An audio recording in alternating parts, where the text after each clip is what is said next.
Yeah. There you go. Not too bad.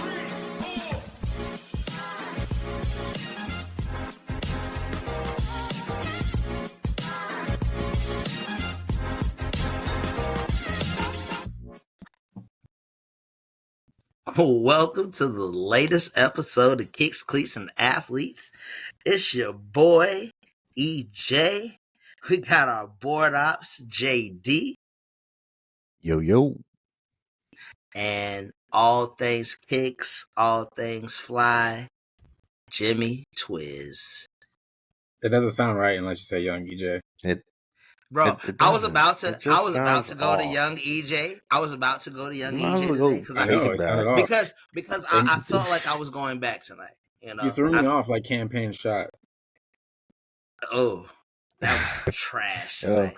that shot that is. thing, he hit one, and then it looked crazy after that. I always feel, I don't know if it's like, I feel like he's going to go past it, and then he ends up like a shot just ends up being up in the air, and it just throws me off. But I'm just like, every time, I'm just taken back by it.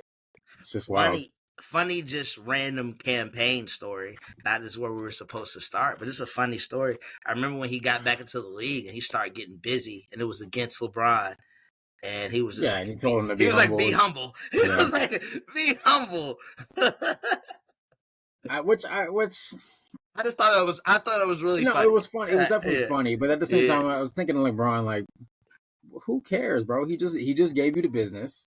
Like, let him talk. Let him have his little. Let him have his little talking. Like, you know what I mean? Like, you just talking the day before. Because I remember, I think he hit a big shot the night before. Yeah, and he was celebrating, talking towards the because he was like playing over in China. He had just got back, and then he turned around, bust his ass for for 3 quarters, and LeBron can't let him have his day. Like, $100 grand. Well, there's a very specific reason we're talking about a Cameron Payne shot to start our pod this evening. Yeah, definitely. But before we get into that, let's let the viewers know what we're gonna be talking about today. Our viewers, our listeners, all that good stuff. For those of you watching live on YouTube. But yeah, we're going to definitely get into some NBA playoff action. We'll hit you with the NFL draft that just took place over the weekend. Just finished watching the Knicks lose. So that's where we're going to start tonight. For all you Knicks fans out there, you guys all suck. But nevertheless, we'll start there. Now, the Knicks still have a 3-2 lead over the Philadelphia 76ers, but it was a great game nevertheless to watch tonight. This has been a back and forth series because every game this series, Philly has had a double-digit lead on the Knicks, and they found some way to come back and just, steal a game. But, here we are, 3-2. Philly survived in overtime. So, EJ, I know you're excited to give us your take and your feelings on this game. So I'm going to let you just hop into it and get on it. Man, oh man. Oh, if you could just hear the tears of the Knicks fans. Hear the tears. Oh man. The drip drops as they came down off their face, because I heard a lot. They said, oh, they can't do this. We're winning this game. We're back in Madison Square Garden. Someone sent me something. They said, man, when we have Jalen Brunson and OG Anunoby on the court in Madison Square Garden, we're 13-0. We never lose.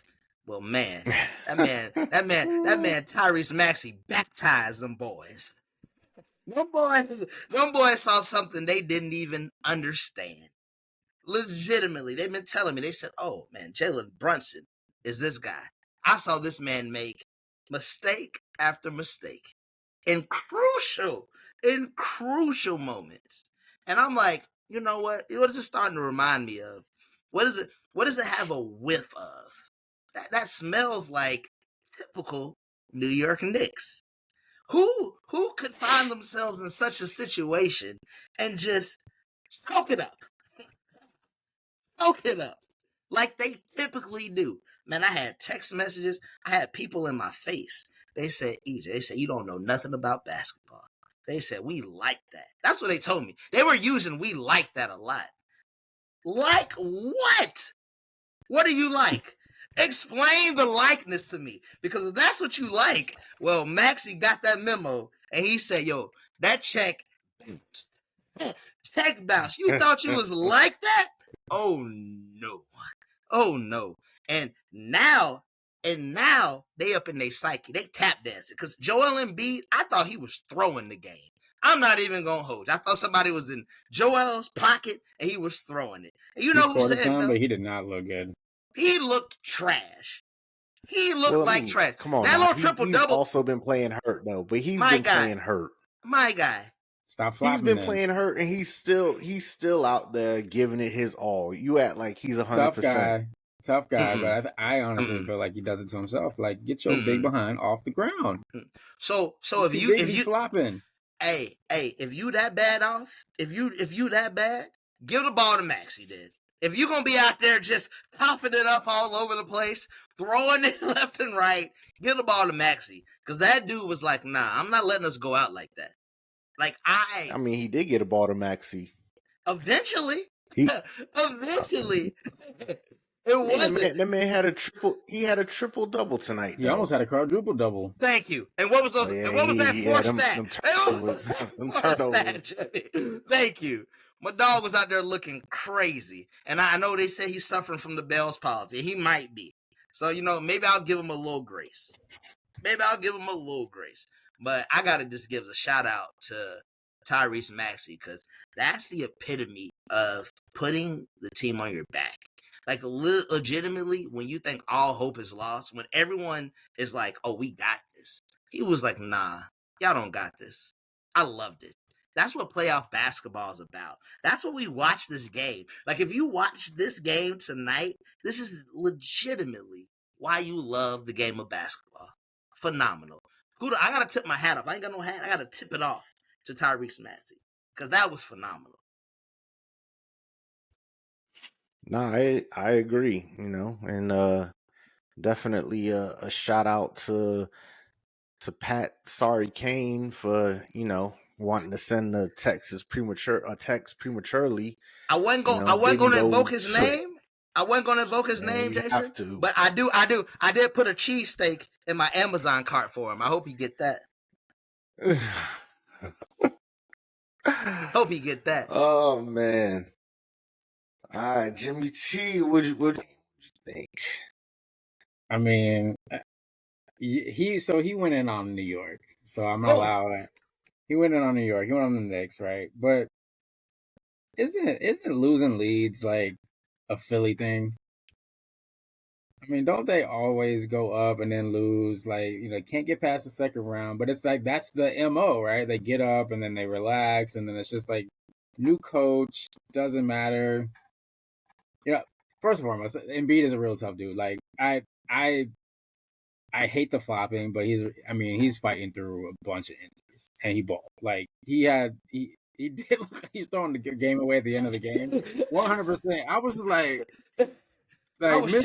miss point blank shot, and then like the turnover was weird. Like it didn't look like he was really trying to make a play. It looked like he was point shaving a little bit. And that's when Tyrese was like, okay. He obviously was balling the whole game, but that he went down and tied the game, sent it into overtime. But that was weird. But it just feels like a Philly MO. Like that's why I can't pick them to win this series, even with because Knicks. You're talking about Knicks history over a long period of time, right? Mm-hmm. And that has nothing to do with this current squad. Why not? But I'm talking about Embiid's Philly teams. Those teams have always gotten up big and give away big leads, and they just can't finish off series. So I just can't pick them. But one more thing, and I'll let you ride. But I'll tell you this: like this series has given us some excitement to watch in the first round. Right, there really hasn't been any of that. I know the Orlando Cleveland series is tied. I will admit, I have not watched 1 minute of that basketball series. Not one. I have not.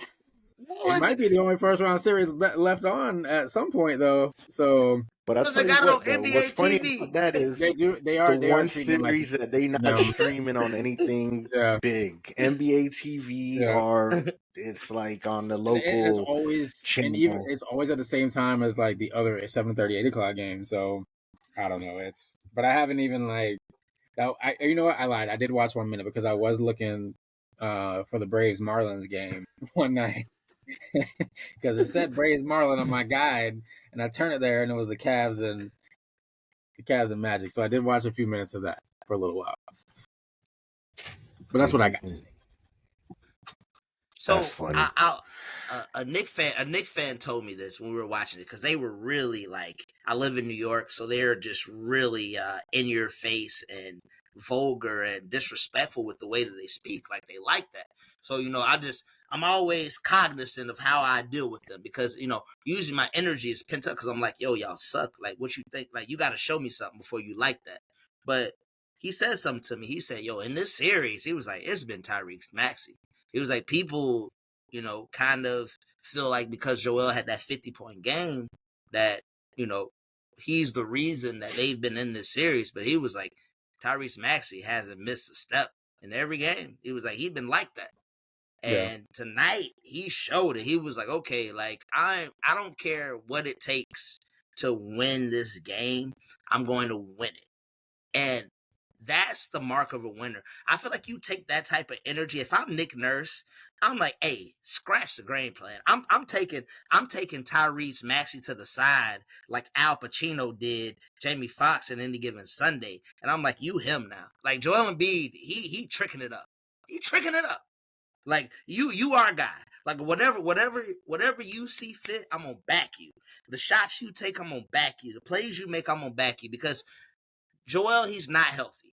But beyond that, he's not healthy. The decision making that he was doing, I was like, I'm expecting him to at least go for 45 tonight. My man went for what, 15? Who, Embiid? Yeah. 19, 16, and 10. I get it. It sounds good on paper, but nah, I need 45, 15, and 8. You know? Yeah, but I mean, he also had 4 blocks and 1 steal. So I mean, he was big on the defensive end. Do you think he played a good game, Jason? I thought he had a solid game. I mean, my thing is this. Do you think he played a good game? I thought he played a good game. I mean, take away the turnovers, he played a good game. Because I mean, you're looking at it. I mean, he gave you 16 rebounds. Now we know one of the issues they've been having has been rebounding.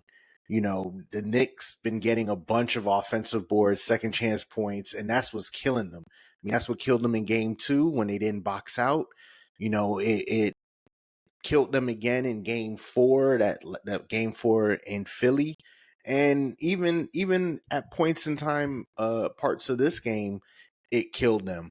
So I think him kind of asserting a little bit more dominance on the boards was big. And then, like I said, I mean, he had 4 blocks as well, you know, and one was crucial in overtime with Brunson trying to drive to the hoop, and you know, he had that good block. So I mean, I thought he played a good game.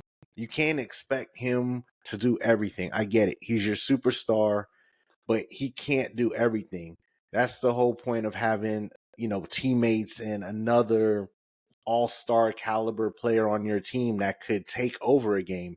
And that's what Maxey did. Maxey did exactly what he needed to do. He knew his running mate was a little hobbled, and he took over. Think about it like this. Think about how Chris Middleton has taken over these last few games for Milwaukee. You know, without Giannis, Dame's been hurt. So Middleton's been taking over. It's the same thing. Someone's got to step up. I mean, even last game when the Bucks lost, Middleton had a great game.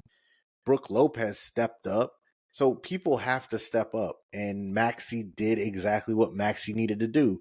He needed to assert himself in this game because honestly, for somebody that has a similar style game and similar stature like Brunson, you got to show that you just as good or better or however you want to view him.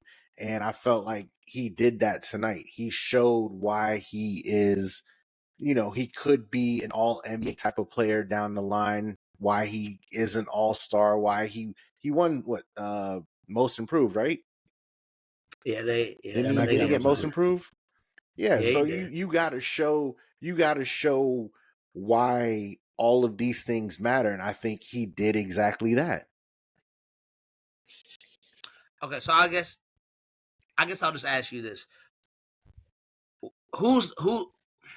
I don't even want to put it like that because you're right. Joel Embiid did get the 16 rebounds. I did see that he made a more concerted effort on the boards, but what they needed was scoring. They needed people that could score in that game. Like Joel Embiid giving them 10 points in the first half is trash. You know what I mean? You can't let a hobbled Mitchell Robinson, defend you the way he was defending you. And Hartenstein. Like it seemed like they took him out of the game offensively. And if it wouldn't have been for Maxi's heroics, like legitimately putting the team on his back, they are going home. If they had to rely on Joel Embiid's leadership, they would be back in Philly packing up their bags going to Cancun. But what they saw, they were like, yo, I'm going to ride this young bull. Like, I'm going to go with Tyrese Maxey. And he went. Like, he went. He wasn't afraid to take a shot. He wasn't afraid. Like, when he pulled up from the logo, like, I was like, oh, okay. I said, okay. My guy's feeling different. Like, he's like doing different things. I feel like he plays like that. Yeah, but you also... He but does. In that moment, in that magnitude. Oh yeah, but EJ though, but you got to think though, when your best player is being marked and watched, and they are making sure they keep a body on him, someone's got to step up. And that's if everybody's your player, defense, but what I'm saying is, if Tony on his player, well, other people have to step up. And that's what Maxey did. Maxey stepped up. Think about it. Maxey finally has been able to come into his own once they got rid of James Harden. He was able to then become the player that he is now. If Harden was still on this team, Maxey wouldn't be the player. They needed to get rid of Harden for Maxey to be who he is now. And again, look, the difference is, yes, the Knicks finished in second this year in the East, but Stevenson out. Who's leading the way? Like, who is really going to step up? Josh Hart could do it maybe once, but that's it. Like, he's not going to constantly give you a 30-point game or even a 20, 25-point game. They don't have anybody. Without Julius Randle, they don't have anybody. Brunson has to score. If he doesn't score, they're in trouble. And I'll tell you what, the Heat shot themselves in the foot when they gave up that 14-point lead against me, because we probably would have swept the Knicks even without Jimmy and Terry Rozier, because the Knicks are absolute trash. So trash. They are exactly what them subways smell like. What the city smells like. Straight trash. Okay. All right. So now you're going a little bit above and beyond, because the city of New York is a beautiful beast. So that's just something different. Their fan base Wait, it don't smell? Wait, hold on. The city of New York don't smell. Well, when you have one of the exactly highest, my point. Trash. When you have one of the highest populaces, but rats running around. Don't smell bad. Trash. But that's just bunch of little splinters running around. We won't talk about the smell, because that's just a different reasons. But what I will tell you is their fan base is atrocious for the way that they think and that they are like that. So you're right. They have literally gotten to this point where Tom Thibodeau is gonna make you play tight D. Like he is good to a certain extent, but for them to think that they are championship bound is quite wild to me because you let need me ask you this real quick. I asked both of you. Do you think Tom Thibodeau is a good coach? I think he is a top 10 coach in the league right now. Top 10? Yeah, he's a top 10 coach in the league right now. Yeah. I think he's a good coach. I think if you put him in situations that Frank Vogel has been in, he probably would have won himself a championship. I'm just being honest. Like, this man keeps giving the keys to the Ferrari and just, blowing the engine. I don't know. He's gonna make you play defense, and that wins you. That wins you games. If you can make your team buy into a defensive philosophy, you usually will have success. If that's your mindset. Yeah, I think it's you. Okay. I don't think he's really had outside of that Timberwolves team that was kind of slapped together. I don't know if there was a lot of cohesiveness, going into that. But outside of that Timberwolves team, he hasn't really had uber talented teams. He had Derrick Rose and Jimmy Butler, a young Jimmy Butler at that point in time. But D Rose ended up hurting his knee, so you couldn't see how far that team was going to go. And then he went to Minnesota from there, and that's kind of what we just alluded to. And then Jason just pointed it out. Outside of Brunson, who's your secondary guy? It was Julius Randle, but I'm not a huge Julius Randle's going to carry you to a championship if Jalen Brunson's hurt or not shooting the ball well. So I think he's done a great job in his spots. I just love that it's about to go to a game 6. And then if Philly wins game 6, oh boy. Yo, what will happen in game 7? I still think Philly's going to win this series. I really do. Literally, we had to give this kind of shine to this game because this was by far the greatest. Well, it's been the best series. Yeah, you're right. No, I don't think so. Actually, I think which one would you say? Probably the better series. Clippers Mavs. Nah, I like the Lakers. I think the Lakers Nuggets was probably the best series. And I felt the Lakers. What do you mean they kept getting whooped? Jamal Murray hit 2-game winners. What do you mean they kept getting whooped? You gotta win those games though. No, just because you kept it close. I agree. No, but I agree. I don't care if I went by a centimeter or a mile. You can't say they were getting whooped though. You can't say that. This man. First of all, they're the defending champions. Second of all, I thought LA, out of the teams in the West, I thought the Lakers were the best matchup problem for Denver. And it's mainly AD could do enough to counter Jokic. Because I don't think Cat or Gobert can counter what Jokic could do. I don't think Jackson. He's not. He's throwing. So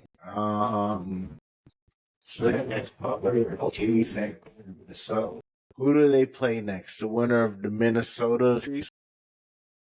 Yeah, it's Minnesota and Denver. No, I'm excited for that.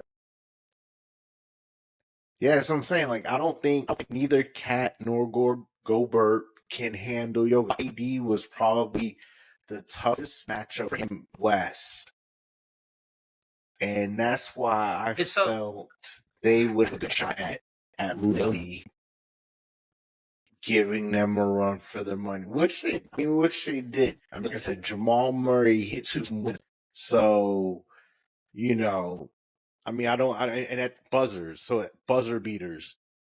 So I wouldn't say they got whooped, but I just felt like the Lakers' best shot at knocking off the Nuggets in the West. If they was the best shot and they only won 1 game, then the Lord help the rest of the West. When the Denver Nuggets and Joker are coming in the town. I think they will be. The way it's like, it's probably going to be them and the Celtics in the finals. I don't think as good as OKC has looked, as good as Minnesota has looked. Anthony Edwards, my God. I just don't think they're going to have enough to deal with Denver. Not if they keep playing the way they're playing. I don't think anyone in the West is going to be able to just deal with them. But I mean, we'll see. I agree. We'll see. I agree. That's why. That's why the Joker is the best basketball player on the planet right now. You think so? The second round in the West, though, those series, those are gonna be fun to watch. It's just they'll definitely be fun to watch. But he don't make mistakes. It's hard to beat somebody that don't make mistakes. Because I think it's gonna be the end of the line for OKC. Because I just think the winner of Clippers Dallas is going to beat OKC. You know, it's tough. I think OKC's too young to judge OKC's first round because New Orleans is not a good basketball team. They got a lot of good Zion talent. I know. And if Zion was there, it might have been a little different. But they got a lot of collective talent that just for some reason it just doesn't. It's not there. Like they got guys in Herb Jones and Murphy who probably should both be starters, in my opinion. They should. I think that next year, like if they're breaking this team up, they should keep the two of them and have them both starting. But it just seems like they collected a bunch of talent. It just doesn't work. I think they need to focus on somebody. And obviously it's probably going to be Zion, but the guy can't stay healthy. So, but it's hard to judge OKC's. I mean, it's impressive for sure, because to sweep any NBA basketball team in the playoffs, but I just don't think that team is very good. So as far as the Pelicans go. So I got a question for you fellas, because you said OKC, and I've heard some rumblings that they're like, bring KD back to town, to play with OKC. But and speaking of KD, what do you feel about the Phoenix Suns flame out of being swept, having a KD, a Booker, and a Bill? I think they tried it. I don't think they should continue to try it. Yeah, I think that blow needs it up. I mean, they don't have. What are you going to do if they do the same thing next year? You've wasted all this time. They don't have first round picks until 2030 or whatever it was. Like, because you got to look at it like this though. It's not like the trade happened towards the end of the year, where they're all trying to figure it out on the fly with, about less than half left. I mean, this trade got done relatively early. You got done off season? Because they played the whole season together, didn't they? KD played there last year. Yeah, he did. No. I'm talking about all three. Oh yeah, Bill was in the off season. Right. So you had a whole off season to play together, and they granted, I mean, injuries happened. Bill was in and out the year, but still, I mean, he was horrible this year, and they just didn't look good. They never got it together. And I mean, even KD said he didn't feel like he was being utilized the right way, so he criticized coaching. So I think you blow it up. I think, they Bill was always been that man, it was because John Wall was always hurt. That was his running mate, was his boy, but he was always hurt. And he became that dude. And it's like you're thinking, all right, we about to add another shooter, another 30-point scorer or averager, however you want to look at it, to this. We're gonna be all right. But they never got it going. I mean, they were so up and down all throughout the year. And I mean, I don't know if a new coach does the trick, but I think you move. I think you unfortunately you got to move. Probably you got to move again. I don't know if keeping the three of them with Vogel is gonna work. Well, that's what a lot of teams will do in this situation, right? Is they'll like, oh, we'll just get a new coach. They just don't need to make that mistake. I think they need to trade KD, get what you can for him. I think Bill is going to have to be attached to something because I don't know how where his trade value is right now. Wait. So before you keep going, so you're saying you're gonna just blow up the whole thing? You're I'm blowing trading up everybody. KD. I'm trading You're Booker. I'm moving. trading KD. You're trading Booker I'm moving too. Beal. I'm trading Yo, everybody. you gotta Everybody. but you gotta think though. This owner, it's a new owner. He just So- spent all this That's money, what and you talking about blow it? Oh, I gotta. He hold won't on. do it, okay. and he's not I gonna. gotta- That's my point. But I the gotta smart interject. move right here is because there's rumblings that Booker wants out. I gotta interject. So Matt if Ish- KD and Booker went out, if they say I went out and they're not going to play, then what are you going to do? Unless you can find a way to trade KD and then get a star back in return, Booker's going to ask out. So you might as well just go ahead and just say, like, listen, because you'll get what? You'll at least get what Utah got for. So Donovan, I was just going to say, so you're going to do Donovan it Utah Mitchell, and yeah, Gobert? Yeah, and Gobert. You'll get that, right? So I would go that route. Just get what you can, and just rebuild. Matt Ishbia, who's the Phoenix owner, he did what a lot of new owners do. You know, you got a new toy, you want to trick it out. You know what I mean? You want big names. You want to get your fan base in. Brooklyn's owner, Steve Ballmer, you know, for the LA Clippers, you want names to be able to bring a fan base in and bring some liveliness instead of actually building a franchise, building a team. You're like, oh, if I put these, because you as a basketball fan, if you never ran a franchise, you're going to be like, oh man, yeah, KD, Bradley Beal, Devin Booker, on paper, that sounds like a championship. But this is the NBA. That's not how championships are won. It's won by literally putting and meshing a team together. Don't nobody just put a cast of characters together and win. I guess unless you're the Boston Celtics with, you know, KG, Paul Pierce, and Ray Allen, but them boys done been through it before, as far as just on their own entities of understanding like what it means to try to like go and win. They were a different cast of characters as far as what you're. But they probably, I mean, the way they fit character and personality wise was a perfect fit, right? Yeah, you're right. Yeah, they were all guys aligned. yeah, you know, like you don't know when you throw these guys together how they're gonna fit personality wise. Like it looks like the Suns don't like playing with each other. But you need a I think guy. the problem is they don't know how to. They got who's the guy? They don't know how to. At least two. But then how do you know when to be the guy? You know what I mean? How do you know when it's time for you to step up? Who's the guy? Who you trusting in to be like, yo, I need you to go get it? So how many times has this been done? What's interesting, but hold on though. What's interesting about that though is when KD played with Golden State, Steph understood like KD has to be that dude. So I know I'm gonna get my shots. And Steph took a step back and let KD be the forefront. Wade did the same thing with LeBron. And I think with this team, nobody took the step back. Everybody was trying to be the man to put up shots. And I think if Kevin Durant or even Booker.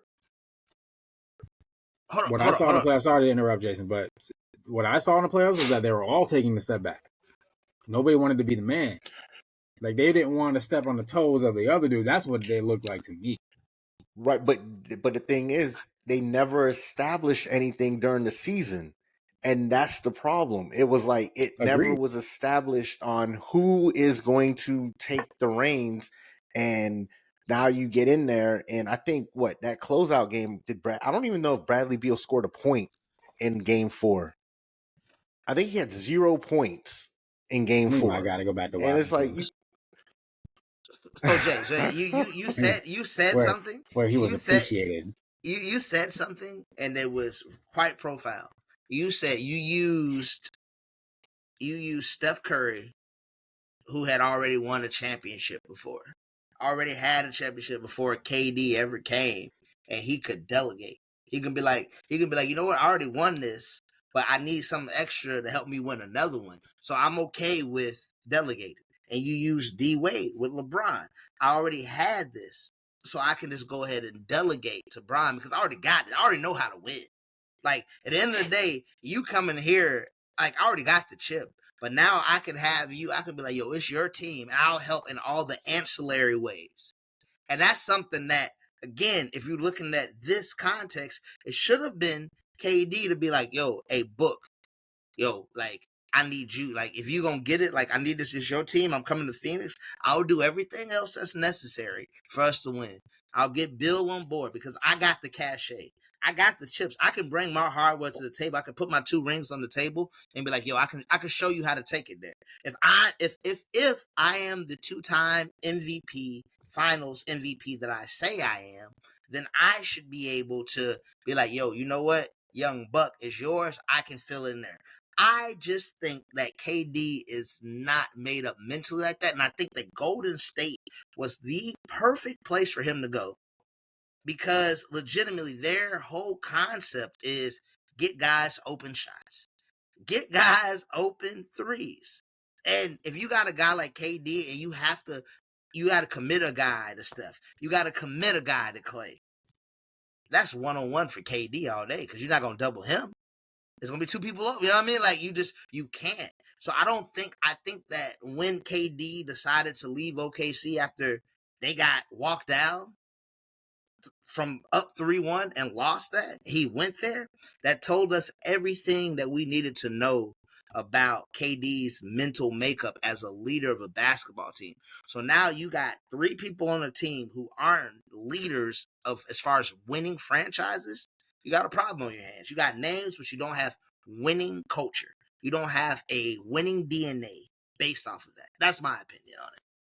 When this closeout game, Jason, so Bill scored 9. He was 4 of 13. Oh, okay. 4 of 13 shooting, 1 of 5 from 3. Played 31 minutes. Both Booker, Durant had 33, Booker had 49. So they were a little aggressive, but I mean, your bench scored 10. They played 8 players. But you got they still got my dog Eric Gordon out there. You got O'Neal running around getting cardio. Played 37 minutes, scored 6 points. Nurkic shot the ball 5 times, gave you 9 points. I mean, you got these guys just taking up space. Just can't. It's just not. Unless it's a good fit on and off the court. I think it's. I mean, these things are just. I think it's failed more than it's succeeded. When you put together. Trying to put together a big 3, so to speak. KD's not a leader of your basketball team. He's just not. He's not. Such a good player, though. Such an efficient. Like it's so fun to watch him play. Even in this game. He was 12 of 17. He was 2 of 3 from 3. 7 of 9 from the free throw line. Like he. So you know what? Basketball. You know what a leader does with 9 boards, 5 assists, 4 blocks. Yeah, just efficient. But he at this point, like even the way that he's praising Ant, like it just sounds like he just wants to hoop. Like he just wants to go to the ballpark and hoop. It almost seems like he's not about championships anymore. I know that's not it. That's always been KD's MO though. He's always just been about wanting to be hoop. Comfortable and just play ball. And I can respect Why we play this game though is to win. It's not to be friendly. It's not to be comfortable with people. It's supposed to be you want to be the best. That's what you want to be the best. Like you're not just like, oh, I'm just out here like I get my buckets, like I play hoop, I hoop.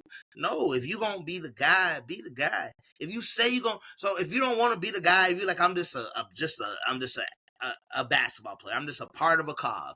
Cool, that's fine. But don't come off as if you like that and you not like that. Mentally, if you not like that, then you just might not be like that. And that's okay. I get it. We saw it with Scottie Pippen. Scottie Pippen had all the talent in the world, but he just wasn't like that. That Blazers team was good though. My dog said he had a migraine, had to go out there. He couldn't take the shot. He was upset. Didn't want to go in the game. He was doing a lot. You know what I mean? That Blazers team was good though. They almost came back from 3-0. With Sabonis and Rashid and Ruben Patterson. Who's the point guard on that team? That was Damian Stoudemire. Yeah. That's why I was quiet. The Boys were down 3-0, came back and tied it up, and they lost. They lost like on the last second shot, didn't they? Well, they had some goons. They had some dogs on that team. You know what I mean? Sabonis' dad. That's how long ago that was. Big Sabonis. Yeah, big boy. That was like one of the last years of his career, I think. It might have even been the last year. Nah, facts. Those Blazers teams are good, man. Oh, man. Playoff basketball. So much fun. Yeah. So much fun. Playoff basketball is great. I mean, who you guys? Quick question: who you guys got in this Clippers Mavs series? Who you got? I don't know. Clippers know how to lose a lead. Yo, do they? When them boys came back from 30 down the last game, what? yo, I really thought they was gonna lose. But I'll tell you what, though, because I actually watched that game from start to finish, and that crowd, you would have never thought Dallas was down 30 points, because that crowd was so hyped the entire game, and it was like, my goodness. And I really thought Dallas was gonna pull it out. I really did. But I mean, Dallas they didn't. Dallas got two assassins. They got two precision mercenaries in the backcourt. Like, I ain't gonna hold you. They ain't a better backcourt in the league. They ain't a better backcourt in the league. And Kyrie, Derrick Jones, Derrick Jones Jr. You know who I'm talking about. Don't play with Kai name like that. Don't play with Kai name like that. Kai. Yeah. Kai. Yeah, you know what I'm talking about. Don't play with that man's name like that. Hey, I'll tell you what though.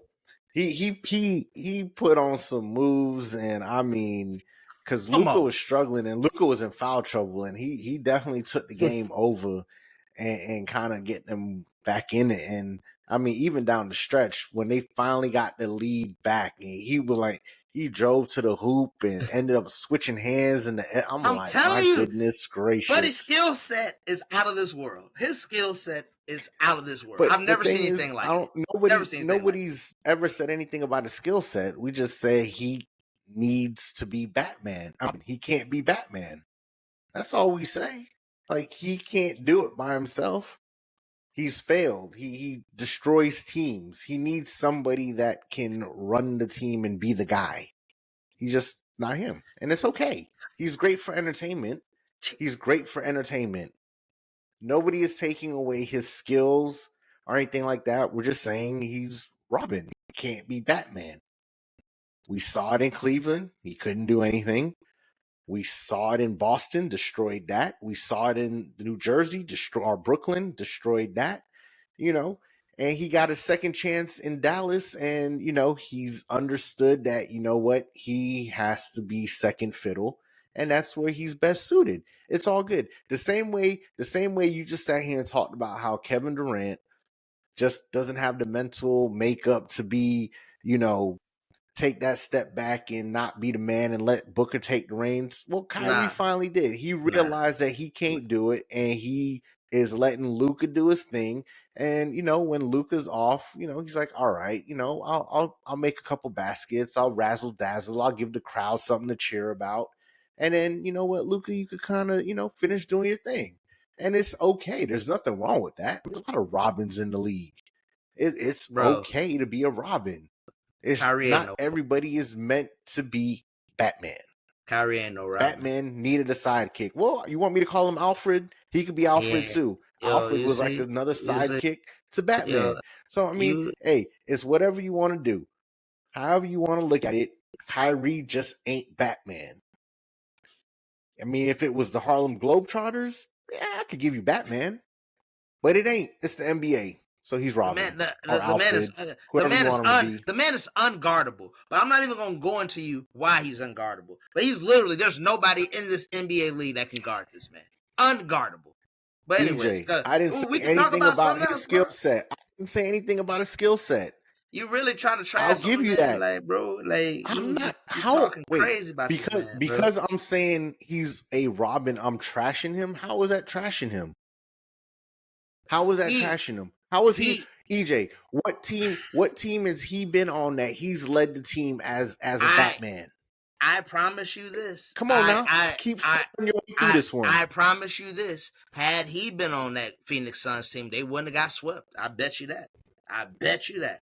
You take out whoever, which one you want to take. Take out KD, take out Booker, take out Bill. Whichever one you want to replace him with, I bet you they wouldn't have got swept. Because their mental makeup is built different, bro. I bet you they wouldn't have got swept. But didn't you say we saw what never came about with KD and Kyrie the man already? got hurt, so I mean, bro. come on now. He got hurt in the playoffs. So you always got an excuse for him. Well, you used one specific example, excuse. and I gave you what happened. The man got hurt. He just ran down a whole list. You know what? This ain't even the Kyrie show. Yo, Jimmy T, let him know. I mean, he literally just ran through his whole career and what he couldn't do. You know what? Carry on. Y'all carry. I'm not gonna let y'all besmirch Kyrie's. I'm not gonna let y'all besmirch Kyrie's name like this. But you know what? We about to see. Hold on. We about to really see in this series. But anyway, Clippers in 7. Only time will tell. Man, give me y'all standouts from the draft. Nobody's saying anything about Kyrie's skill set. See, I think that's where you getting it confused and mixed up. Nobody is talking about his skill set. No one's talking about his talent. I'm just simply saying he's not a Batman. He can't lead a team. He can't be the man on a team. He needs somebody to do that. And there's nothing wrong with that. So KD's a Robin too then? If you consider him a Robin, you can. I'm asking you, or just based off what you're saying. So KD's a Robin too? Yes, in that sense, because KD... Put him in that sense as well. Okay, all right, cool. So, I mean... But I think that KD has a better mental leadership makeup than KD, but that's just... Who does? You think KD has a better mental leadership makeup than KD? Yeah, 100%. Because KD don't even want to try. He don't even try. KD don't try. He don't even try. Yeah, you think did. Kyrie has a better... He's still arguing. Yeah. Because you said KD has a better mental makeup than KD. So you're saying Kyrie has a better... Y'all got me so flustered with how y'all talk about Kyrie. Like, it's just... I just wanted to make sure that we're on the same page. Okay. You know what? I did too. That's all I wanted to as well. That's false. That's false. Because KD has taken teams into the playoffs and deep into the playoffs when he's been the best player. Kyrie has not. What do you... Not at one time. Give me these times you're talking about. Oklahoma City. They went when he had Russell Westbrook and James Harden? He was the best player. James Harden wasn't James Harden until he got to Houston. He was the best player on that team. All right.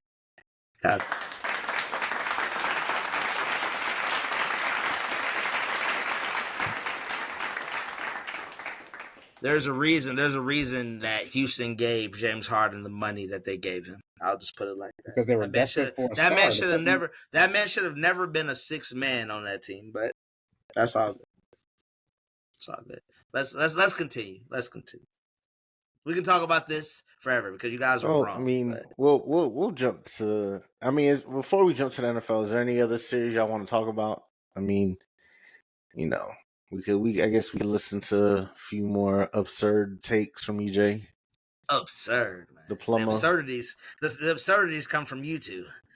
But I don't even know. I mean, what other series are there? What didn't we touch on basketball wise? I mean, Milwaukee, Indiana. Well, I want to talk about the Heat. I mean, you're talking about two. Man. You're talking about two teams that are decimated. Like, hey, they're literally decimated with injuries. Like, it's hard pressed for you to believe that we're going to be able to overcome the obstacles without. You know what was crazy? I mean, I know Jaime's not playing. Was it tomorrow night? Is it tomorrow or Thursday? I don't even know. Because it's like they get a bunch of days off at the beginning, and then all of a sudden it's like, oh, we play again. Hold on, let me look real quick. No, it's tonight. That's tomorrow night. Tomorrow night. So you get Heat Celtics. I think and Mavs Clips. I think if Jaime wasn't hurt, I think it would have been a little interesting. I don't know if the Heat would have still had enough to win regardless, because Porzingis being out, they lose their big. They lose someone who's been just lighting it up as well from behind the arc. So I think we would have had a better chance. But now we also lost a big, because one of the things that I've noticed with the series is they can't really play Kevin Love, because the minute Kevin Love comes in the game, they put him in pick and rolls and he's just in trouble. 100%. So because now we're going to be small. We already struggle on the boards, on the glass. So now we're going to be smaller, because you're going to most likely start maybe Highsmith. Maybe you start Kevin Love and see how it looks at the beginning. Or, it's like you're undersized even more now. So I don't really know how that's going to look. And the Heat have fallen in love with the 3-ball as well, and they're just not hitting it at the same clip as the Celtics. And if the Celtics are going to hit threes the way they've been hitting threes, I mean, that series is a wrap. They may find a way to squeak out another one in Boston, which I'd be kind of shocked and be like, damn, okay. But they needed to at least split the series when it was back in Miami to give themselves a better opportunity. We're missing too much firepower. Like, honestly, like we're literally missing too much offensive firepower. I love what Jaime was bringing to the table, but he's a rookie. I mean, we were done. We've been done for a while. We were done before it even started, losing Terry Rozier and Jimmy Butler. Like, and if you're gonna be in a 3-point contest, is that what we're trying to do? Well, then you gotta play Duncan Robinson. But he's a liability on defense. So it's just legitimately we are not equipped enough to handle what we're dealing with. People say that we wouldn't have been able to handle them with Jimmy and Terry, but we'll never know. Because I do know one thing that I've seen. When at least Jimmy plays on the court, he affects the game on both ends of the court, offensively and defensively. He affects the game. His fingerprints are always on the game when he's on the court in playoff crunch time. So without him, I mean, we just trying to compete. We just trying to compete. Well, that's what I said. Yeah. And that's why I feel like Miami messed up when they lost that 14-point lead against Philly in the play-in, because they would have ran through the Knicks. I just feel like they would have given the Knicks a hard time, and they probably would have beat them in 5.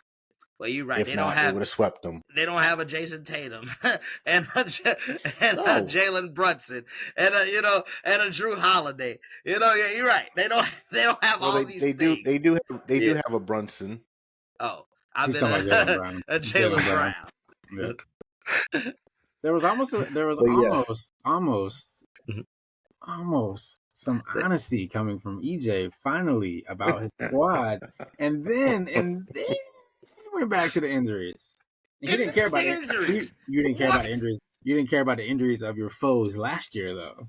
What are you talking about? Those. We were injured too. Who was injured? Who was hurt last year? Wait a minute. We lost Tyler Hero the very first game of the first round. We lost him. Tyler Hero was playing this series. He's had one good game. Jimmy Butler missed a game in the first series. He missed a game in the second series. Like huh? And in the playoffs last year? Yeah. He missed a game in both series, first and second. So we were injury riddles. How many games did Giannis miss? He played 3 games in the first series. Was Chris Middleton? That's it. Chris Middleton healthy? It's okay. Listen. Let's not go recall. Here's I feel like he was, because we got a little bit of honesty for you for a little bit there.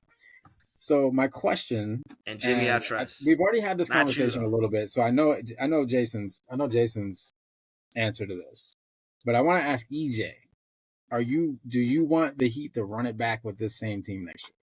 I mean, we need to add something, but if you don't give me having, like, I need to see Jimmy fall on his face before I'm like, yo, like, we can't win with him. Like, I've seen what he's done with our organization. So you give me another piece that can help him. Like, I thought I would have had, I honestly, like, I swear to you, basketball mind, I thought if we would have had that offensive potency at the offensive position in the playoff with Terry and Jimmy, with Tyler and Bam, I thought we would have been all right. Like, I thought we would be able to score enough with Jaime. We had enough scoring prowess to be able to keep up with people with our defensive identity.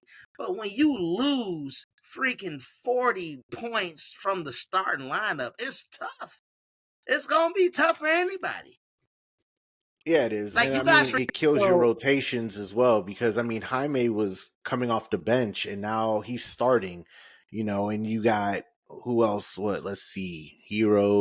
Who's starting? We got Caleb starting. Jaime. Oh, Caleb, because you had Rozier starting. So, I mean, you figure and not to say like Caleb and Jaime are going to come in and just drop 20 points each, which they could, but it's like now as they're starting, you got nothing coming off the bench. Like, you're not really getting that help coming off the bench anymore because your bench is starting. We got DeLon Wright and Patty Mills. Patty Mills was in, I don't know, he was in the Australian League. I don't even know where Patty Mills was. And we picked this man up. But I mean, I don't know. Sometimes the rotations are interesting because, I mean, you would think someone like Patty Mills would get a little bit more play. Especially when we're down, you would think Duncan Robinson might get a little bit more play, try to get some threes up there to at least get us maybe back in a game. But again, it all comes down to defense. I mean, you can't have Duncan Robinson and Tyler Hero on the court at the same time because they're both defensive liabilities. So you're just hurting yourself if you're playing them both at the same time. You need Terry, Bam, and Jimmy out there with them on the court. Like, just to make up for their more defense. Correct. So long answer is we're revamping the team around Jimmy and Bam. I mean, I wouldn't expect you to want to get rid of Jimmy and Bam, but who are we? So for me, I think it depends on who. I was going to say, I think it depends on who's available. Like, who do we have an opportunity to get? Like, I look at it like this: there's no more free agency in the NBA. I don't know if you guys have seen or caught on to this over the last 5 or 6 years. There's no more free agency. Oh, it's I want out and trade me. Right. I'm signing a long-term contract and then I'm bored or I'm not happy. I'm getting traded. Like, there's no free agency anymore, and it's not for players that are gonna make. Like, there's gonna be guys that you're gonna fill your roster out with, and maybe some 3-and-D guys that you're gonna put in your starting lineup. But there's no like big name ever gonna hit free agency, and if it does, it turns into a sign and trade BS, which I'd never been a fan of. Like, why would I give you picks for someone that I could just sign straight up? I just don't understand it. But because you don't have the money to give it to them straight up, so you need to be able to let them sign because maybe they could give you that extra I understand year. The basis behind it. It's just I don't know how you just be like blow it up and we didn't even get a chance to see it. We've seen it though, EJ. We've seen it. It did not bring home a championship. And your star, I mean, Bam is still young, but your main guy, he's 30? He's gonna be 37 next year? No, Lord have mercy. He's probably gonna be like 35.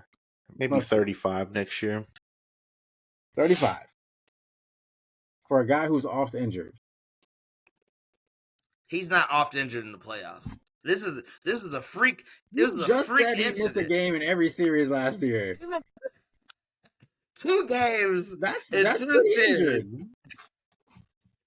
I'm not giving up on Jimmy like that. I'm not giving up on him. No, you shouldn't. But you got to do something else. Like, your core that you like to talk about, like, Hero got to go. All right, y'all got to trade him to get somebody else. You got to move some things. Jimmy? Who? So this man averages 20 points a game. Points. So who are we trading for? He's got an opportunity to go out there and show that he can, at the very least, carry a team for 3 or 4 games. And he can't because he ain't carried us, so he can't carry a team. He played one. His one big game was the game where the entire team couldn't miss.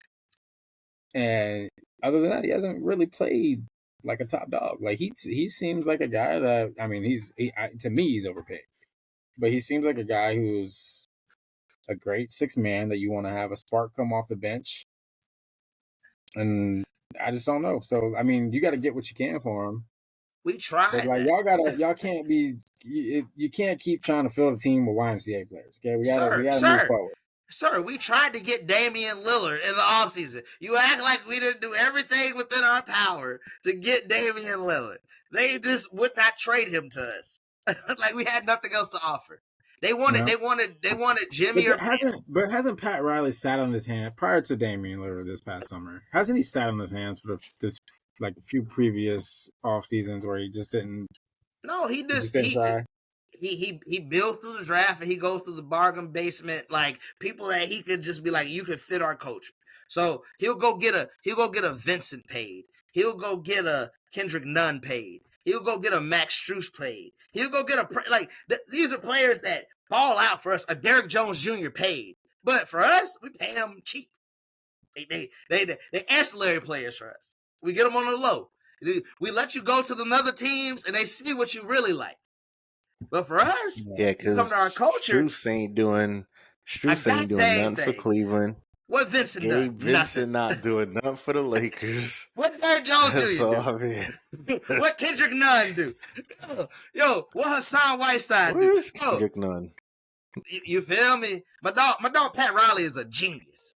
Don't you do that with us. But I'll tell you what, I mean, honestly, it's just going to be waiting for summer, once the season's over, to see who is going to demand a trade. Because the minute any superstar, all-star, however you want to look at it, is like, I want out, or there's rumblings, Miami's always some kind of way attached. And so I think it's just wait and see who is going to want out. And, I think Jaime has done enough in his rookie year that you can, but I feel like he's a good trade asset. Like you could pair him with a hero or somebody, because you're going to have to move. Because the problem is the Heat don't have the cap, and they don't really have, I think they got, a 2027 pick, 2026, whatever it is. So, I mean, you're going to have to move on Jaime and probably Hero. They need to get off that Duncan Robinson contract. Well, doesn't he might come up off the books real soon? Doesn't he come off of it after this season? Yeah, real soon. Yeah, I think so. Nobody wanted that contract. Yeah, we had to eat that. Yeah. But what I'm saying is, I mean, it might be a good time to move him because he actually did have a pretty decent year again this year shooting the ball. And if he's going to be going into the last year, I mean, it's an expiring contract, so it might be easier to move him this year with maybe Jaime, or because Jovic is looking like he's going to be pretty good. I ain't gonna hold you. I like the jump he took. I like the jump he took.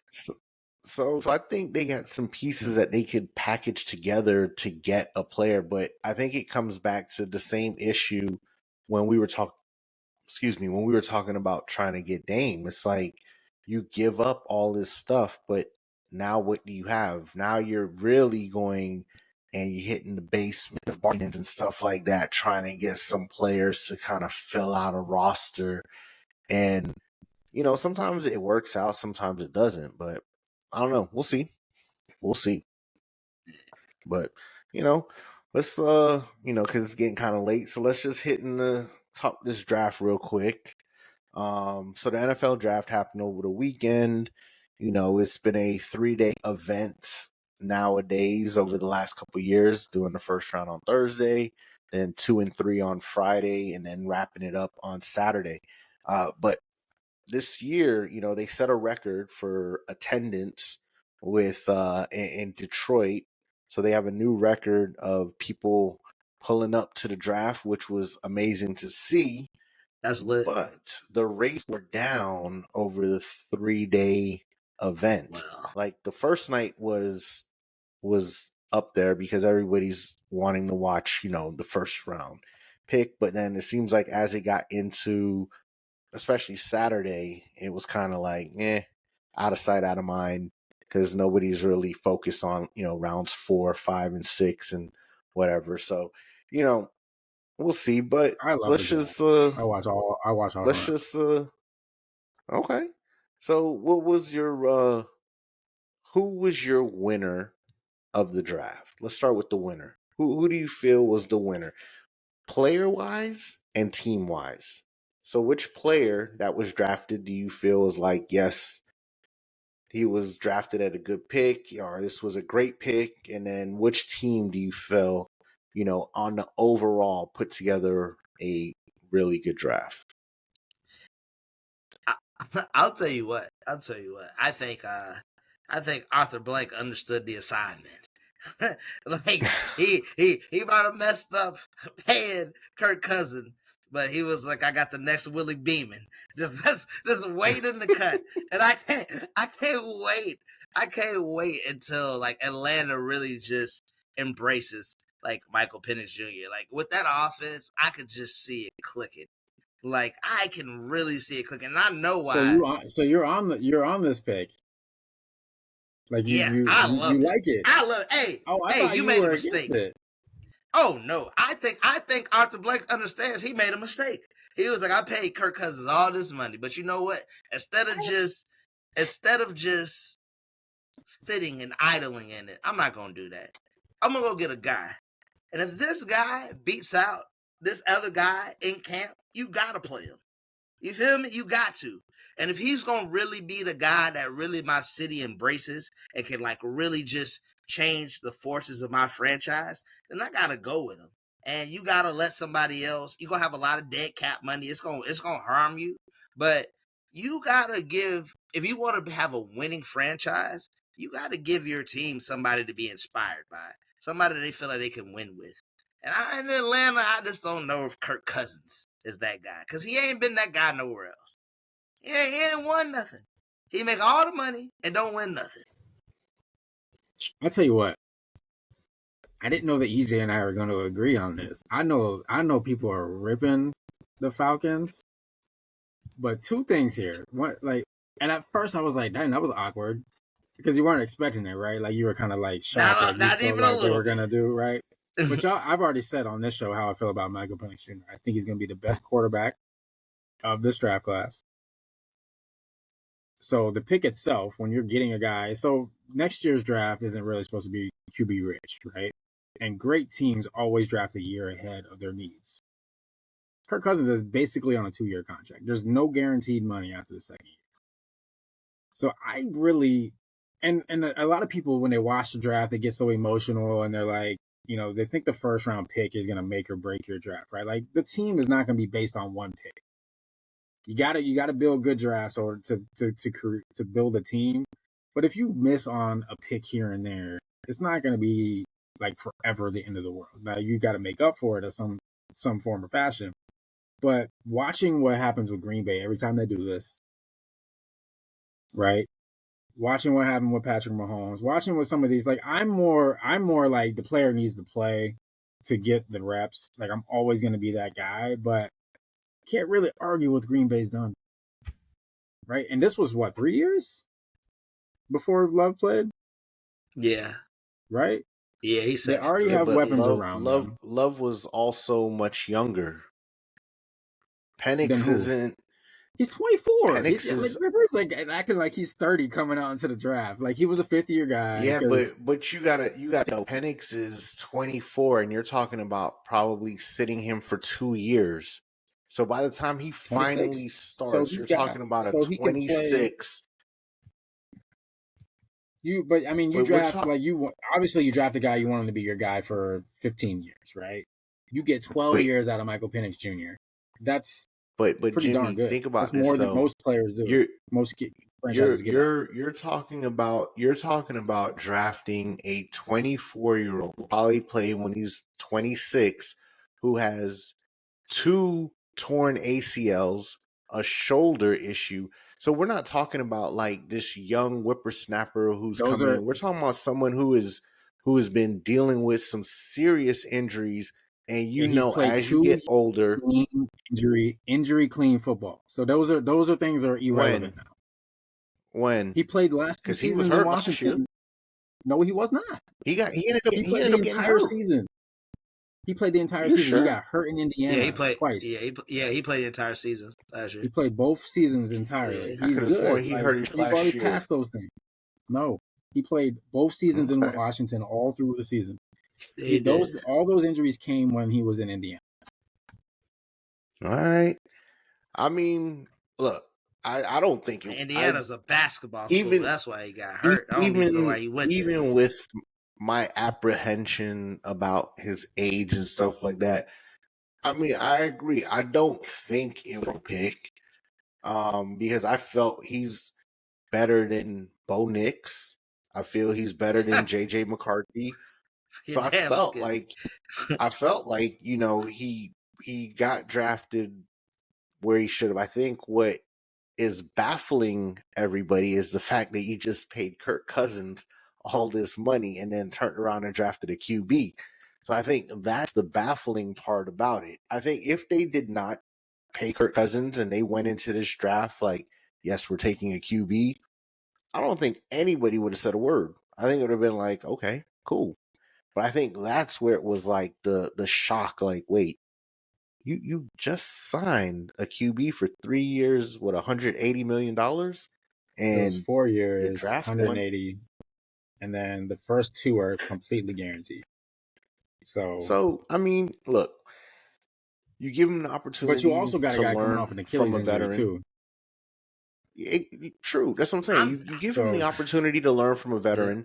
I think he ends up being a starter by the end of the year.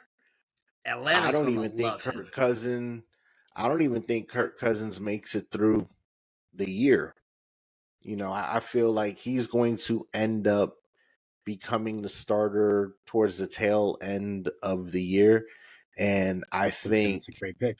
Kyle Pitts is going to be the beneficiary. I said, then it's a great pick, right? Then he's playing when he's 24 instead of when he's 26. No, I agree. And I think Kyle Pitts is going to be the beneficiary of having a quarterback who is going to sling it down the field to him. And so, both guys to do that. He got a cannon. By the way, I told you all 6 were going in the first round. I told you all. Now that was bananas. That was bananas. I didn't get all the teams right. I don't think Bo Nix was a reach. I think JJ McCarthy was a goddamn reach. Well, 100% Bo Nix was a reach because and what's funny, I was laughing about this. What's funny is that they're coming up with all these like trying to explain the pick on like why they did it. Oh, we loved him and he worked out for us. Like, bro, you don't have to explain to me. Like, we know why you picked him, because he was the last one left, and you ain't have a choice. But yeah, I mean, I knew he would go, because it's just when you have that run on quarterbacks, because the next best guy was Spencer Rattler, and he didn't even go to the 5th round. So I saw if you wanted one, you had to go get one this year in the first 12 picks, obviously. I saw a game where Harbaugh took the ball out of McCarthy's hands because he was like, we got to run it to win it. We can't win it with you throwing it. We got to run the ball because we can't win with you having the ball and making the decisions. That told me everything I need to know about that guy. If you're not good enough to win the game for me, Nah. You ain't no first round quarterback. I gotta run. I don't even let you throw a pass in the second half to win a game. Come on, guy. You not like that. Look, so out of the 6 quarterbacks, who is going to have the best year? Now, granted, okay, yes, best rookie Caleb. year. I mean. Yeah. Granted, we don't know if, Penix is going to play, but of the other QBs, I mean, they should be pretty much in line to be the starter. I think they'll all start except for Penix to start the year. It should be Caleb. Yeah, he'll be so okay, so let's take Penix out just because we know Kirk Cousins is most likely going to be the starter. So of the other 5, who is going to have a better rookie season and better overall career? It better be Caleb. I mean, with all the weapons he got, it better be Caleb. If it ain't Caleb, then Chicago messed up. Like they royally effed up. Like they royally. Yo, you can't give me Keenan Allen, DJ Moore, Cole Kmet, and I draft you a first round wide receiver too. So your number 3 is a first round draft pick we just getting this year. You already got you 2 studs. Come on, guy. And they got don't they have DeAndre Swift? Yep. Player wise, I look at. So there's 2 scenarios that, because you asked earlier who I thought the player of the winners were. I was going to give you 2. One is Caleb Williams, because they've done an amazing job of surrounding him with talent, right? You have 2 veteran guys. Keenan Allen's basically on a 1-year deal, so that's why you draft Rome Odunze at 9. Route runner extraordinaire, Keenan Allen.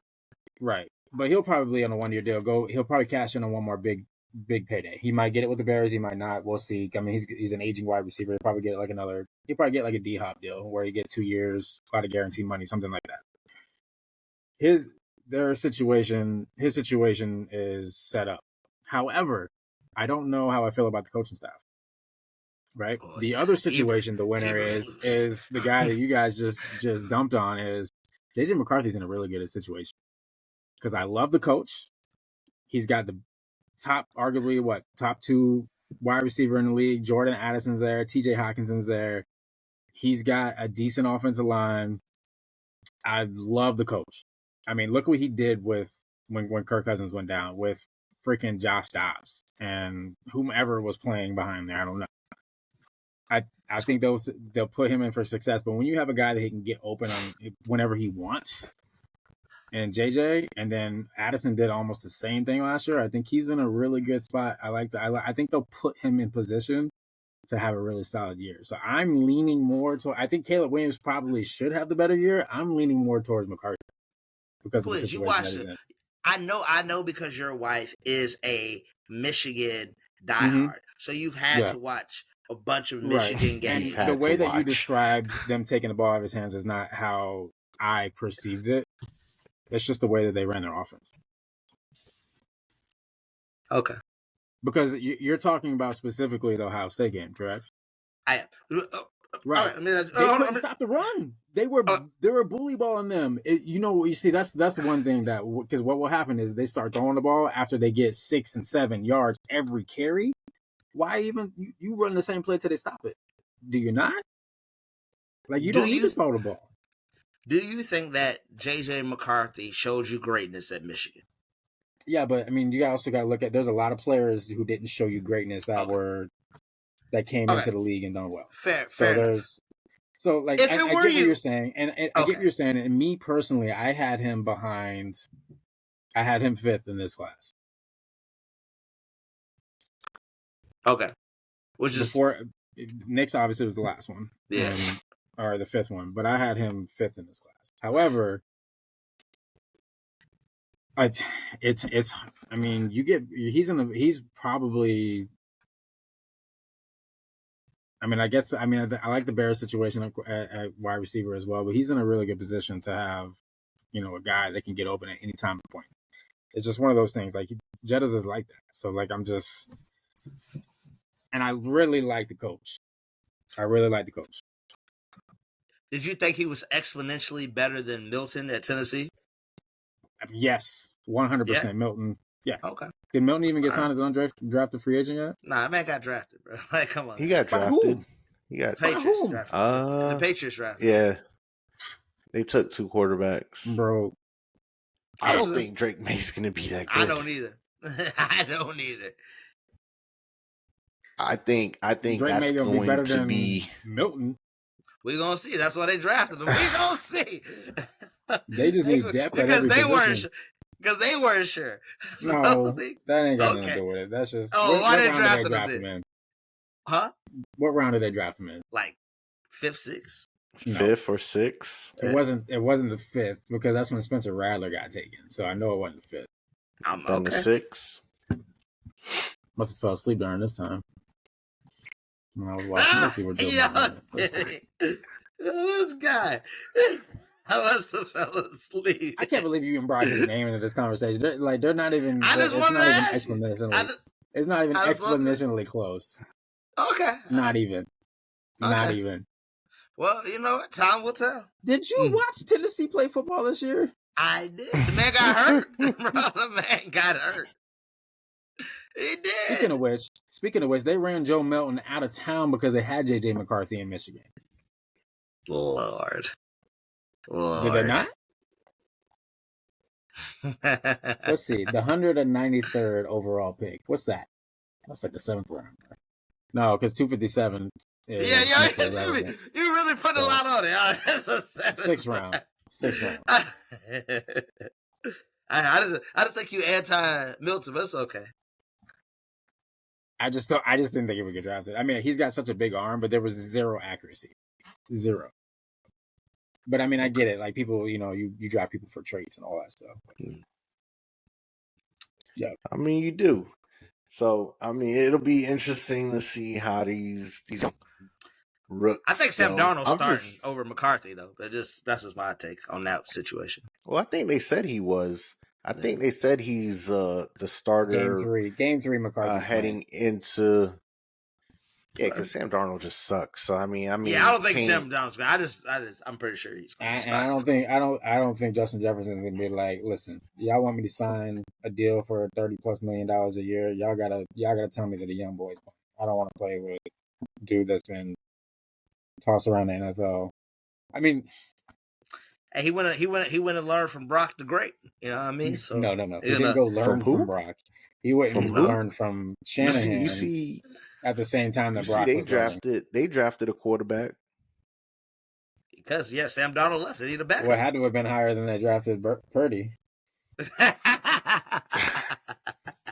I know they didn't have. This guy's going to take first. I know the Jets have Mr. Irrelevant pick this year, so I know that they were drafting before Purdy. So yeah, they don't trust. You know what, Jason? That's a good call out, Jason. That's why they drafted him because they don't believe it, and just like they don't believe in Drake May. Like, there's no shot in hell that Joe Milton is beating out Drake May. No way. We gonna see. We gonna see. I bet you they thought the same thing about Bailey Zappi and Mac Jones too. Yeah. I mean, the team was so bad they just had to start benching people. I don't know. I'm just shocked and just surprised. Like, you look at the Bears and they look like they were doing pretty good in the draft, and then here they go drafting a punter. Didn't understand that one. What, the 3rd round, 4th round? Yeah, it was in the 3rd round. What are y'all doing? It might have been. You could have used that. You could have used that pick on someone. Ain't nobody drafting a punter. You could have signed him as an unrestricted free agent. Eberflus said they said ball control. He was going to get drafted. They said he was going to get drafted. It just wasn't going to be in the 3rd. But my goodness. Yeah, Ryan Pace. Yeah, it's interesting. Well, they were out of picks too, though.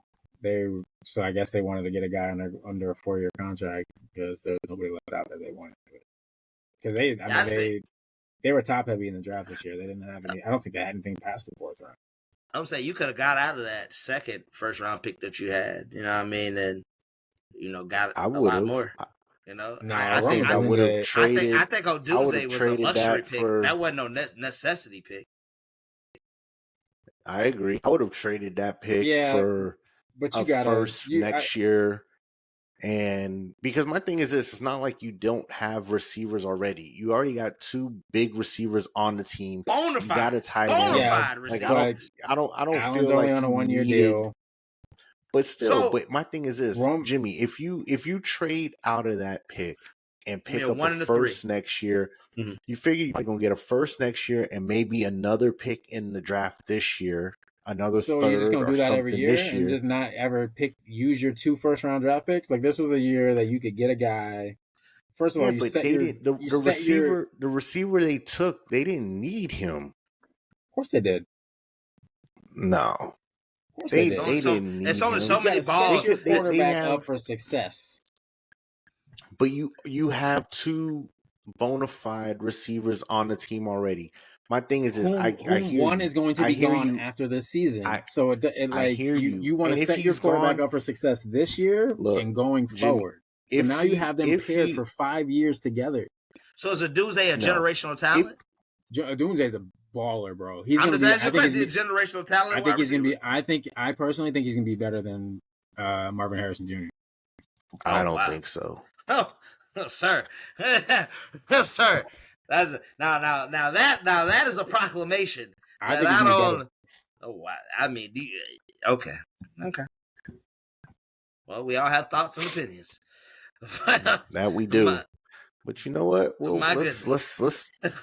let's put a pin in it there. And I don't know, Jimmy T, you got some kicks for us? Yeah, man. This week was easy. This week is easy. It's the Did you go to Travis Scott's? No. Gigi's shoes are releasing tomorrow. Mambasitas. Oh, the Mambasitas? Yep, they release tomorrow. This one was easy for me. That's Liddy. I wanted them. Love those. I wanted them. Them Jumpman Jacks. That's what I wanted. If the WNBA was smart, they would like really market on that. Well, I'd imagine that Caitlin will wear them. Yeah, because she definitely Sabrina. I think Sabrina already wears them.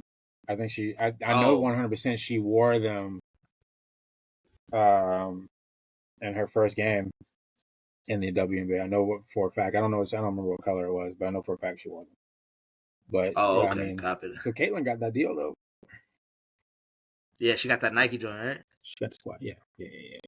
Yeah. And they still hating on her. It's all right. She's gonna sell out arenas. Yeah, it's gonna be interesting. I'm definitely gonna watch her first game, man. I'm definitely gonna make sure I see what she looks like in the WNBA because they're gonna be gunning for her. I don't know if it's been this kind of hype since like LeBron, like for a player, he'd be like, oh, you ain't like that. You know what I mean? Like, oh, you think you like that, but you're not like that. Like coming to the league, I'm interested. It's. I don't know. I just can't see. No, I know. She gonna ball. They definitely got to capitalize. She gonna ball. She gonna ball. Ooh, she gonna ball, bro. I like that. There's there's just the skill unless injuries, but just the smoothness and the skill and all that's gonna translate. It's gonna translate easy. Like not easy. Like I know them girls are gonna be pumped up to obviously new buck and like they're gonna want to shut her down. But like just you could see the skill, the ball handling. Even if she needs to ease herself in as being a distributor and shooting them in her spots, it's still silky smooth. She plays. It looks like she plays like Steph, like legit, and she's moving at a different pace than everybody else on the floor. Now I know when she gets to WNBA, those type of things catch up. But again, I just don't see it not. That would to me would be one of the biggest disappointments in anybody that's being overhyped going from college to the pros. I mean, they're gonna be gunning for it. Yeah, I just don't see how. Okay. I mean, we'll see. The WNBA season starts in a couple weeks, so we'll definitely see how that goes. I'm gonna definitely go check her out. When she comes to Liberty, if those tickets still cheap, but if they're not, then I'm not. I'm sure they'll go up. I'm sure they'll go up a little bit. Yeah, when she comes to town. Yeah, and that's what they need. They need that. That'll be good. That'll be good for the league. I know her jersey sold out in like 7 hours, something like that. That's impressive. I know the Fever's ticket sales are spiked. Ticket holders. Oh man, yeah. I mean, first game when they got them against the Aces, you already know that's gonna be lit. Like agents, like all them, like they like that too. So I know they gonna really be like, oh yeah, we gonna see what you about. So I'm looking forward to it. That's the ones. That'd be cool if she came out in the GGs though. Yeah, it would be. But yeah, that's the kicks of the week. Not even the season start Friday. This upcoming Friday? Yeah, it might be preseason. Oh. But yeah. Oh yeah. This Friday, Fever play the Wings and the Sky play the Lynx. So it's about to start. already, so we're gonna find out. But you know what?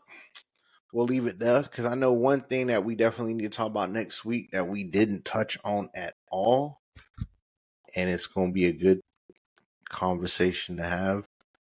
What's next for LeBron? So you know, we'll let you stew on that one for.